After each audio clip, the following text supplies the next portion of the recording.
Hello, Kevin here. In this quick video, we're going to bring everything that we've created so far together.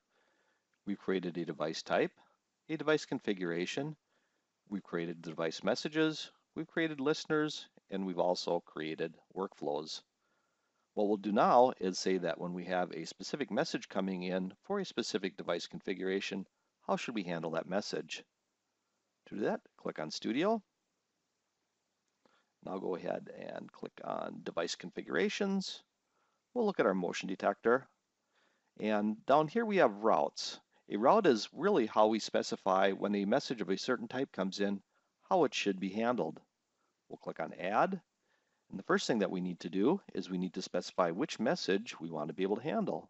In this case, we're going to handle the motion message. So we'll call it motion handler route. Motion handler. And what we need to do first is go ahead and select the Sentinel. The Sentinel is the thing that actually authenticates the message as it comes in. In our case, we're not doing any type of authentication. However, we could use things like basic authentication. We can look for values in the header to match an authentication token. Or in some cases, we may actually have authentication being done on the transport itself before it even hits our system. So I'm going to click on this. We'll hit Anonymous. The input translator is the mechanism that takes the message in its JSON format, compares to what the message that we create in our system, and extracts the values out. We can simply select the default one. We also have the option to be able to script some more complicated message parsing techniques, but we don't really need that for our case here. I'm going to select the workflow, which is a motion handler.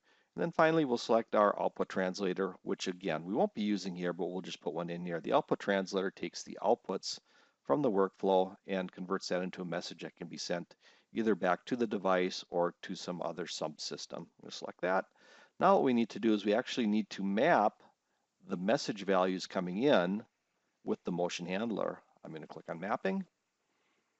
We'll go ahead and add one, and we can say that in our message we have motion coming in, and over here we have motion in the workflow. So now what we've done is we set up a mapping from the message as it's coming in from the input translator into the workflow. We'll go ahead and save that.